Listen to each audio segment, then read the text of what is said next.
Hello and welcome to SPMIS Academy. Today we'll analyze important newspaper articles of 29th April 2026.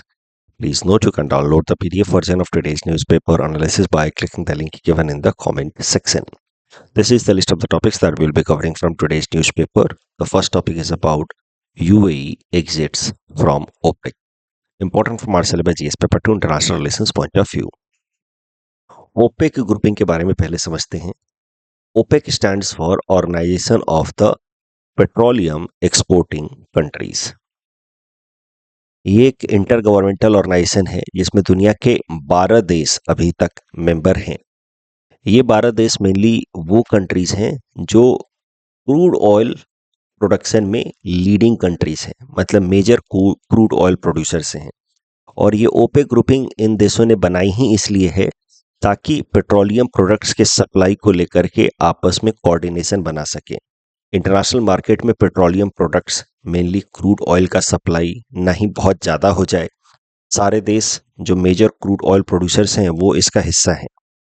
अब सब अगर बिना coordination के crude oil produce करें तो हो सकता है कि ग्लोबल मार्केट में क्रूड ऑयल की एक्सेसिव सप्लाई हो जाए. एक्सेसिव सप्लाई होने से प्राइस डिक्लाइन करेगा जिससे इनको नुकसान होगा मार्केट में जब प्राइस क्रैश करेगा. तो eight the same time coordination में ऑयल प्रोड्यूस करें, ऐसा ना हो कि ओवरऑल जितने रिक्वायरमेंट है उससे कम क्रूड ऑयल सप्लाई हो. उस केस में सप्लाई चेन डिसरप्ट हो जाएगा. तो पॉइंट ये है कि ओपेक ग्रुपिंग मेनली वो देश इसके मेंबर्स हैं जो मेजर क्रूड ऑयल प्रोड्यूसर्स हैं. नाम से जैसा आपको समझ आ रहा है, organisation of the petroleum exporting countries. And the goal is to create coordination amongst themselves so that the market, crude oil market में सप्लाई फेयर तरीके से बनी रहे, साथ ही साथ प्राइसेस जो हैं क्रूड ऑयल के वो स्टेबल रहे. ओपेक ग्रुपिंग का हेडक्वार्टर है in Vienna, Austria. It was founded in Baghdad in 1960. इसके जो फाउंडिंग मेंबर्स थे वो 5 देश थे: Iran, Iraq, Kuwait, Saudi Arabia and Venezuela. वैसे तो Iran and Saudi Arabia are hostile to each other but both were founding member countries of OPEC. Currently अगर हम बात करें तो ओपेक के अंदर 12 मेंबर कंट्रीज हैं. द लेटेस्ट कंट्री या the last country to withdrew from और who withdrew from OPEC was Angola. It withdrew on 1 January 2024. Influence perspective से आपको और ये ध्यान रखना है कि ओपेक ग्रुप पब्लिश करता है वर्ल्ड ऑयल आउटलुक रिपोर्ट. अब हम समझते हैं ओपेक प्लस ग्रुप के बारे में. देखिए, ओपेक के जो 12 देश हैं वो तो मेजर क्रूड ऑयल प्रोड्यूसर्स हैं ही. उसके अलावा 10 और ऐसे देश हैं जो वैसे तो ओपेक ग्रुप का हिस्सा नहीं है but they are oil producers, major oil producers. तो इन एडिशनल 10 देशों ने मिल करके टोटल हो गए 22 देश. इन्होंने मिल करके रिलेटिवली लूज फेडरेशन या लूज ग्रुप ऑफ कंट्रीज बनाया है, या लूज ऑर्गेनाइजेशन बनाया है. ओपेक जितना स्ट्रॉन्ग कोऑर्डिनेशन नहीं है बट 22 देशों की एक रिलेटिवली लूज ऑर्गेनाइजेशन बनाई गई है. लूज इन रिलेशन विथ या in comparison with OPEC. OPEC जितना स्ट्रॉन्ग फॉर्मल नहीं है बट एक रिलेटिवली लूज ऑर्गेनाइजेशन है ओपेक प्लस, जिसमें टोटल 22 देश मेंबर हैं. 12 ओपेक वाले, 10 additional who are non-OPEC but oil producing countries. This OPEC Plus was created in 2016. OPEC Plus में जो सबसे इम्पोर्टेंट देश है वो है रशिया. उसके अलावा Azerbaijan, Bahrain, Brunei, Kazakhstan, Malaysia, Mexico, ओमन, साउथ सुडान, ये सब मेंबर कंट्रीज हैं. ओपेक देशों के अंदर अगर हम बात करें तो वेनेजुएला तो फाउंडिंग मेंबर रहा है. वेनेजुएला के पास सबसे ज़्यादा प्रूवन क्रूड ऑयल रिजर्व है दुनिया का. प्रूवन क्रूड ऑयल रिजर्व, वो ज़्यादा प्रोड्यूस नहीं करता है लेकिन क्रूड ऑयल रिजर्व उसके पास सबसे ज़्यादा है. And together OPEC groups country जो है ये 12 देश, they produce they have about 80% of world's oil reserve. दुनिया का लगभग 80% ऑयल रिजर्व ओपेक कंट्रीज के पास है. अब करंट न्यूज पे आते हैं. यूएई जो एक इंपॉर्टेंट मेंबर रहा है ओपेक ग्रुप का, UAE has now decided to pull out of OPEC and OPEC plus both. वो दोनों ही ग्रुप से पुल आउट करेगा इफेक्टिवली फ्रॉम 1 मई 2026. इसके साथ ही ओपेक कंट्रीज, जो ओपेक ग्रुप है, उसके number of countries will reduce to 11। अभी 12 हैं। यूएई के फॉर्मल एग्जिट के बाद ओपेक कंट्रीज के मेंबर्स हो जाएंगे 11। क्यों यूएई एग्जिट कर रहा है? उसके पीछे इकोनॉमिक कारण है, साथ ही साथ कुछ पॉलिटिकल कारण है। इकोनॉमिक कारण यह है कि UAE wants to produce and export more crude oil. उसको ऐसा लग रहा है कि ओपेक ग्रुप के कारण वो अपने हिसाब से क्रूड ऑयल को एक्सपोर्ट नहीं कर पा रहा है इंटरनेशनल मार्केट में। It wants to produce more and export more. Additional जो क्रूड ऑयल वो एक्सपोर्ट करेगा, उससे वो ज़्यादा फॉरेक्स रिजर्व अर्न करके अपने इंफ्रास्ट्रक्चर में और टेक्नोलॉजी में इन्वेस्ट करना चाहता है। यूएई चाहता है कि वो अपनी इकोनॉमी को ज़्यादा डाइवर्सिफाई करे, अपने यहाँ पे टूरिज्म को और ज़्यादा प्रमोट करे। उसके लिए उसको प्रॉपर इंफ्रास्ट्रक्चर चाहिए, वो टेक्नोलॉजी में भी इन्वेस्ट करना चाहता है। इसके लिए वो ज़्यादा क्रूड ऑयल एक्सपोर्ट करना चाहता है। और ओपेक कंट्रीज का हिस्सा होने के कारण यूएई को ऐसा लग रहा है कि वो अपने हिसाब से क्रूड ऑयल प्रोड्यूस नहीं कर पा रहा है। अगर हम बात करें ओपेक कंट्री के अंदर कौन देश कितना ज़्यादा क्रूड ऑयल प्रोड्यूस करता है, तो सबसे ज़्यादा सऊदी अरबिया है, फिर Iraq, Iran. UAE has been fourth largest crude oil producer amongst the OPEC group. Yet UAE wants to produce more. It feels that OPEC countries are unduly putting limitation on UAE's crude oil production and export capacity. Economic factors के अलावा there are some political factors also. ऐसा माना जा रहा है कि UAE wants to come out of shadows of Saudi Arabia. पूरी West Asia की पॉलिटिक्स जनरली जब हम चर्चा करते हैं तो वहां पे तीन मेजर पावर्स की बात होती है, ईरान की, सऊदी अरबिया की और इजराइल की। और सऊदी अरबिया के अलाइज माने जाते हैं यूएई, कतर, कुवैत, बहरीन जैसे देश। UAE is considered to be a junior partner of Saudi Arabia in West Asia. अब UAE wants to move beyond the shadows of Saudi Arabia. UAE, ऐसा माना जा रहा है कि यूएई की जो पॉलिटिकल सिस्टम है, they are frustrated with Saudi Arabia's dominance and they want greater strategic independence. साथ ही साथ ओपेक ग्रुपिंग के अंदर भी बहुत सारे डिसएग्रीमेंट्स हैं। तो इन सब पॉलिटिकल फैक्टर्स के कारण UAE has decided to pull out of OPEC. ये जो यूएई का एग्जिट फ्रॉम ओपेक है, ये सिर्फ इकोनॉमिक पर्सपेक्टिव से नहीं देखा जाना चाहिए, इसका पॉलिटिकल एंगल भी बहुत महत्वपूर्ण है। और साथ ही साथ हम देख सकते हैं कि आने वाले टाइम में there might be some shift in West Asia politics. जो अभी तक माना जाता था कि तीन ही ब्लॉक्स हैं, Saudi Arabia group, Iran group और इजराइल और उसके सपोर्टर्स। अब हो सकता है कि सऊदी अरबिया के ग्रुप के अंदर भी दो पार्ट हो जाए, एक यूएई और दूसरा सऊदी अरबिया ग्रुप। तो देखना होगा। UAE is looking forward to have its own strategic autonomy in West Asia. It wants to assert its own independent existence in West Asia. So, West Asia की politics थोड़ी सी बदलेगी after recent events. आने वाले time में हम देखेंगे क्या यूएई और कुछ एक्शंस लेता है in order to assert its autonomy. इस टॉपिक डिस्कशन के बेसिस पे ये प्रीलिम्स प्रैक्टिस क्वेश्चन है। Please attempt this question and submit the answer in the comment section. Next topic is about Rohingyas, why they are called boat people. Important from our syllabus GS paper 2 international relations point of view. Rohingyas की अगर हम बात करें तो they originally belong to Rakhine state of Myanmar. ये जो आप देख रहे हैं ये कोस्टल स्टेट म्यांमार का, इसका नाम है रखाइन स्टेट। यहाँ पे जो मेजॉरिटी कम्युनिटी शुरुआत से ही रहती है, बहुत लंबे समय से रहती है, उसका नाम है रोहिंग्यास। बट म्यांमार का जो रिमेनिंग हिस्सा है, जहाँ पे म्यांमार की मेजॉरिटी कम्युनिटी रहती है, वो linguistically as well as religiously बहुत अलग है फ्रॉम रोहिंग्यास। जैसे रोहिंग्यास की अगर हम बात करें तो उनका रिलीजन है इस्लाम और लैंग्वेज भी है उनका रोहिंग्या, जो बंगाली और असमीज से थोड़ा मिलता है। Language is Rohingya. Mainly Bengali का आप कह सकते हैं एक डायलेक्ट है, बंगाली से थोड़ा बहुत मिलता है। तो Rohingyas linguistically as well as religiously काफ़ी अलग हैं from the majority community of Myanmar. Myanmar की जो मेजॉरिटी कम्युनिटी है वो बुद्धिस्ट रिलीजन को फॉलो करती है, लैंग्वेज बर्मीज बोलती है। तो Rohingyas are linguistically and religiously minority community in Myanmar. और कहाँ रहते हैं वो? तो रखाइन स्टेट, जिस कोस्टल प्रोविंस ऑफ म्यांमार।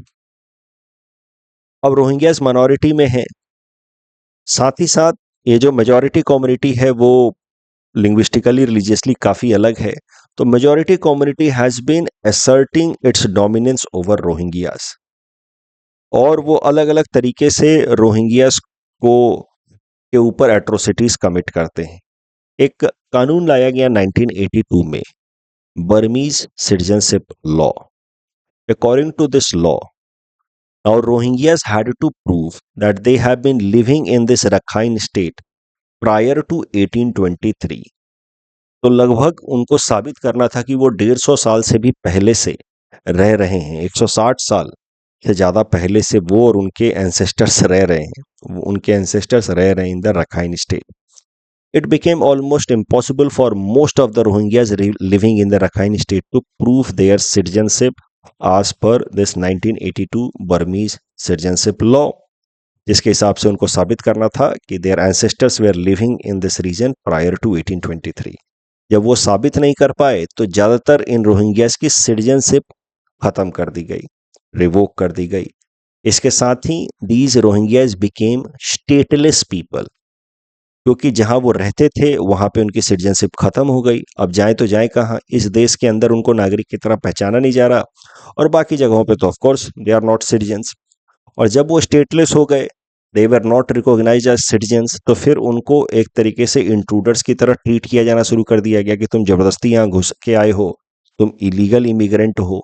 तो म्यांमार के अंदर ही वहां पे लंबे समय से रहने वाले रोहिंग्यास को इलीगल इमिग्रेंट्स डिक्लेयर करके और फिर उनके खिलाफ अलग अलग तरीके से एट्रोसिटीज कमिट करना शुरू किया, वहाँ की मेजॉरिटी कम्युनिटी ने, साथ ही साथ वहाँ की आर्मी ने, लोकल एडमिनिस्ट्रेशन ने। इस कारण से कई सारे रोहिंग्यास धीरे धीरे अपने रखाइन प्रोविंस को छोड़ करके अलग अलग जगहों पे जाने लगे in order to get settled there, because they were being harassed, tortured, killed, raped. In fact, United Nations once said that Rohingyas are the most persecuted community in the world because of the harassment they were facing from the majority community of Myanmar। तो इस कारण से वो अलग अलग जगहों पे जाकर के सेटल होने लगे।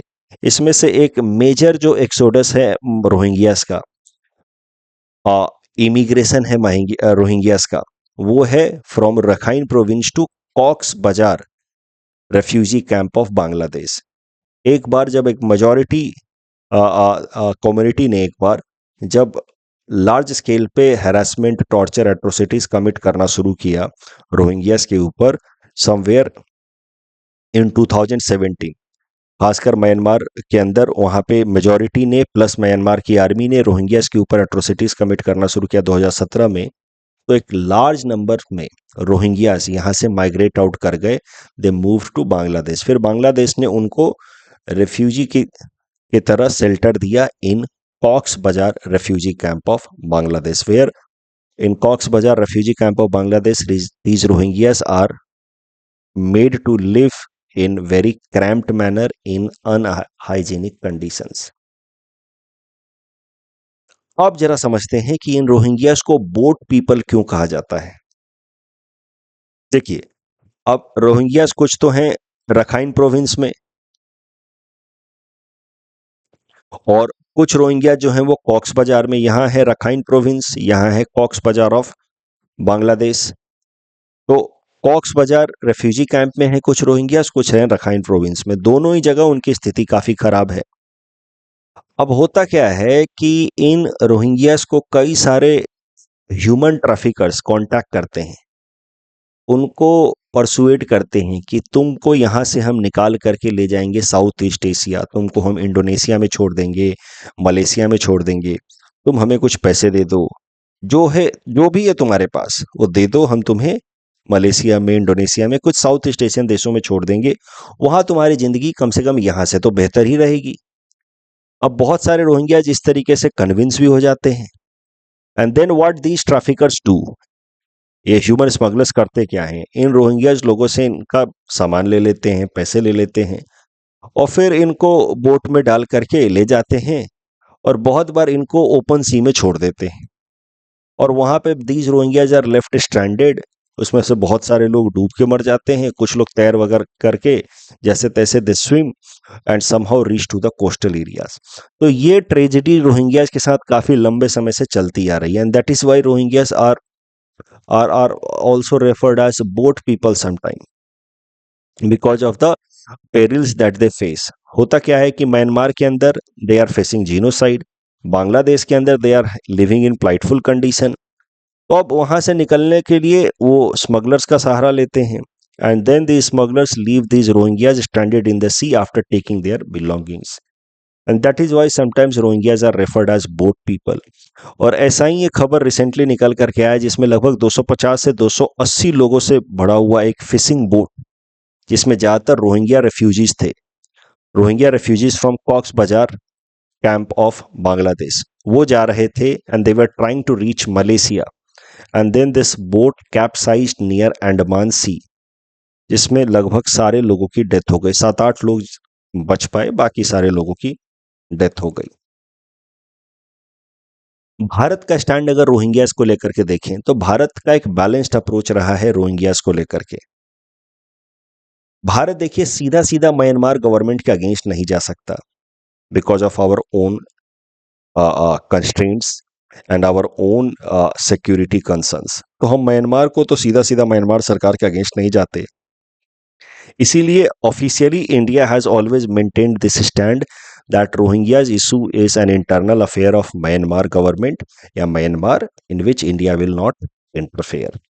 But at the same time Rohingyas जो लाइटफुल कंडीशन में रह रहे हैं in Cox's Bazar camp of Bangladesh, उनके वेलफेयर के लिए कभी कभार भारत अलग अलग इनिशिएटिव लॉन्च करता है, जैसे ऑपरेशन इंसानियत लॉन्च किया था भारत ने in order to provide relief assistance to Rohingya refugees in Cox's Bazar refugee camp of Bangladesh.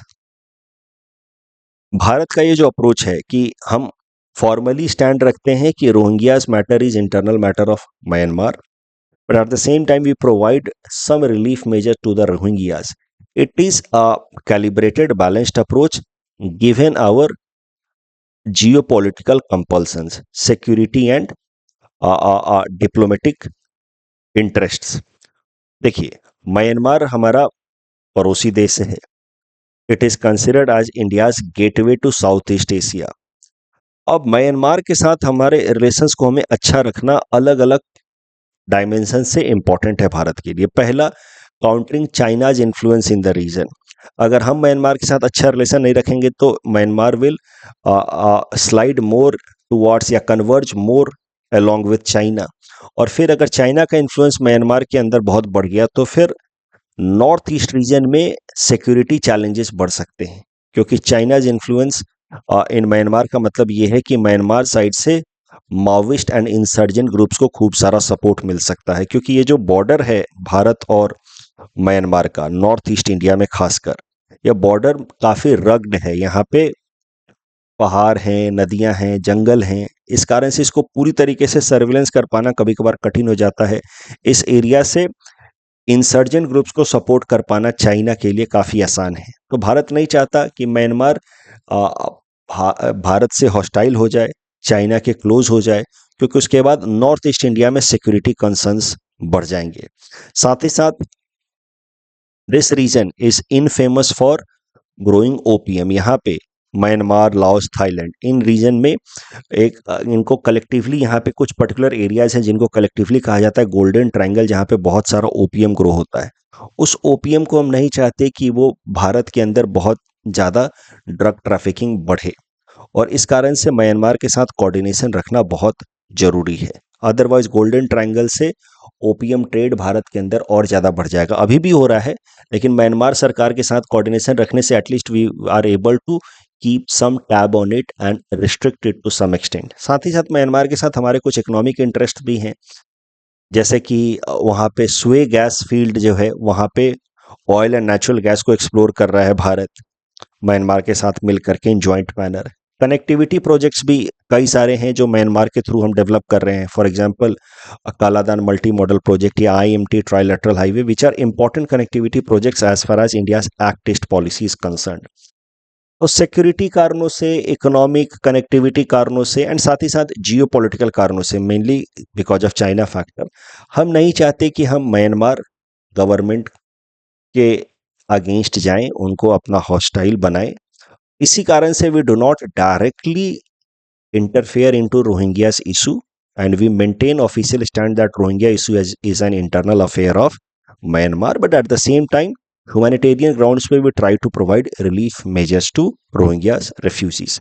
But of course ये बैलेंस्ड अप्रोच के कारण कभी कभार भारत को क्रिटिसिज्म झेलने को मिलता है। इंटरनेशनल फोरम्स में we are criticised for neglect of human rights, we are called indecisive as far as our action toward Rohingyas are concerned, neglect of democratic values के लिए भी क्रिटिसाइज किया जाता है। प्लस रोहिंग्यास किसी भी कम्युनिटी के अगेंस्ट जब बहुत लंबे समय तक एट्रोसिटीज होगी तो वो फिर रिटेलिएट करने की कोशिश करेगा, वो फिर अपना एक फाइटर इंसर्जेंट ग्रुप बनाने की कोशिश करेगा। तो रोहिंग्याज ने भी इस तरीके के अपने कुछ फाइटर इंसर्जेंट ग्रुप्स बनाए हैं। जैसे कैसे बलोच हैं इन बलूचिस्तान पाकिस्तान, वो वहाँ के इंसर्जेंट ग्रुप की तरह काम करते हैं, वैसे Rohingyas have created insurgent groups like Arakan Rohingyas Salvation Army. अब ये जो इंसर्जेंट ग्रुप है ये नॉर्थ ईस्ट के इंसर्जेंट ग्रुप्स के कोऑर्डिनेशन में कभी कभार काम करती है, creating security threats for India. तो म्यांमार सरकार को खुश कर रहे हैं अगर थोड़ा बहुत, तो रोहिंग्याज नाराज हो रहे हैं और उनकी इंसर्जेंट ग्रुप जो है वो भारत के लिए भी एक हॉस्टाइल स्टैंड ले रही है। So these are some problems arising because of India's calibrated stand with respect to Rohingyas issue. इस टॉपिक के बेसिस पे प्रीलिम्स प्रैक्टिस क्वेश्चन है। You may attempt this question and submit the answer in the comment section. ऐसा सवाल आपसे mains में पूछा जा सकता है जीएस पेपर 2 इंटरनेशनल रिलेशंस में, कौन है रोहिंग्याज मुस्लिम्स और इनके क्या कंसर्न्स हैं और भारत का इंटरेस्ट उसमें कहाँ अलाइन होता है। Next topic is about wild water buffaloes translocation from Assam to Madhya Pradesh. Important from our syllabus GS paper 3 environment point of view. देखिए, असम से 4 वाइल्ड वाटर बुफेलोज ट्रांसलोकेट किए गए हैं from Kaziranga national park to Kanha tiger reserve of Madhya Pradesh. This translocation is beginning of a broader plan जिसके अंतर्गत overall 50 wild water buffaloes को translocate किया जाएगा from Assam to central India, mainly Madhya Pradesh. Madhya Pradesh के अंदर लगभग 100 साल पहले वाइल्ड वाटर बुफेलोज हुआ करते थे। पिछले 100 साल में वहां पे वाइल्ड वाटर बुफेलोज देखे नहीं गए हैं। So they were wiped out about 100 years ago. फिर मध्य प्रदेश की सरकार ने re introduction of wild water buffaloes program launch किया in coordination with Assam government. Assam government के कोऑर्डिनेशन में मध्य प्रदेश ने ये re introduction of wild water buffaloes program इसलिए लॉन्च किया क्योंकि असम के अंदर ही सबसे ज्यादा संख्या है वाइल्ड वाटर बुफेलोज की। वाइल्ड वाटर बुफेलोज की अगर हम बात करें तो IUCN रेड लिस्ट में इनको इंडेंजर्ड कैटेगराइज किया गया है। वाइल्ड लाइफ प्रोटेक्शन एक्ट के अंतर्गत इनको शेड्यूल 1 का स्टेटस दिया गया है, मतलब हाईएस्ट लेवल ऑफ प्रोटेक्शन दिया गया है। इनकी संख्या लगभग 4000 के आसपास है भारत में, जिसमें से 90% वाइल्ड वाटर बुफेलोज असम के अंदर हैं। असम के प्रोटेक्टेड एरियाज लाइक काजीरंगा में बहुत सारे वाइल्ड वाटर बुफेलोज देखने को मिलते हैं और यही कारण है कि wild water buffaloes translocation program शुरू किया गया है by Madhya Pradesh in coordination with Assam. इस टॉपिक डिस्कशन के बेसिस पे ये प्रीलिम्स प्रैक्टिस क्वेश्चन है। Please attempt this question and submit the answer in the comment section. New marathon world record prelims perspective से इंपॉर्टेंट है, एक बार ध्यान से देख लीजिए। केनियाज Sebastian Sawe has started marathon world record at London Marathon on April 26. He became first person to break 2-hour barrier for a marathon. देखिए, उन्होंने पूरा मैराथन, जो मैराथन होता है 42.195 किलोमीटर का, माइल्स पे बात करें तो 26.219 माइल्स, पूरा मैराथन उन्होंने रेस कंप्लीट किया 1 घंटा 59 minutes 30 second, 1 hour 59 minutes 30 second. इसके साथ ही उन्होंने पिछला रिकॉर्ड तोड़ा which was completed 2 hours 35 second and साथ ही साथ ही became first person to complete The marathon, that is 42.195 kilometre distance within 2 hours. तो 2 आवर वाला बैरियर उन्होंने ब्रेक कर दिया। एक और नई बात या यूनिक बात उनके इस रेस में देखने को मिला सेबेस्टियन सावे के। फर्स्ट हाफ उन्होंने कंप्लीट किया 1 आवर 29 सेकेंड में, और सेकेंड आवर उन्होंने कंप्लीट किया सिर्फ 59 मिनट में। जनरली ऐसा होता नहीं है। जनरली होता क्या है, मैराथन रेस में लोग फर्स्ट हाफ जल्दी कंप्लीट करते हैं, सेकेंड हाफ थोड़ा लेट करते हैं। यहां पे इन्होंने फर्स्ट हाफ में थोड़ा डिले किया है, सेकेंड हाफ इन्होंने ज्यादा जल्दी कंप्लीट किया है। Second half was faster than the first. Topic के बेसिस पे प्रीलिम्स प्रैक्टिस क्वेश्चन है। Please attempt this question and submit the answer in the comment section. SCO से संबंधित जो प्रैक्टिस क्वेश्चन मैंने आपको दिया था, SCO primarily focuses on economic cooperation, इस स्टेटमेंट के कारण ये, इस वर्ड के कारण, प्राइमरीली के कारण ये स्टेटमेंट गलत हो जाता है। SCO does not focuses on economic cooperation mainly, it mainly focuses on geo political and security cooperation, इसलिए पहला स्टेटमेंट गलत है। Iran became SCO member in 2023 and their official language is Russian and Chinese, these two statements are correct. International Big Cat Alliance was launched by Prime Minister Narendra Modi in 2023 during 50th anniversary of Project Tiger. Correct. International Big Cat Alliance aims at conserving 7 major big cats. यहाँ तक तो ये सही है, but all of them are not found in India. Jaguar, Puma, they are not found in India. So second statement is wrong. India is world's largest producer and exporter of milk. ये statement गलत है। World's largest producer तो है, लेकिन हम exporter नहीं है, तो पहला स्टेटमेंट गलत है। दूसरा, New Zealand exports more than 90% of its dairy production and account for about 20% of global dairy exports, this statement is correct. Doppler weather radar helps in detecting intensity, movement of rainfall, thunderstorm, cyclone. Correct. Doppler weather radar works on principle of measuring changes in the frequency of radio waves reflected from moving objects. तो Doppler effect यही तो है physics का। दोनों statement सही हैं। That's all from our side for today. Thanks for watching.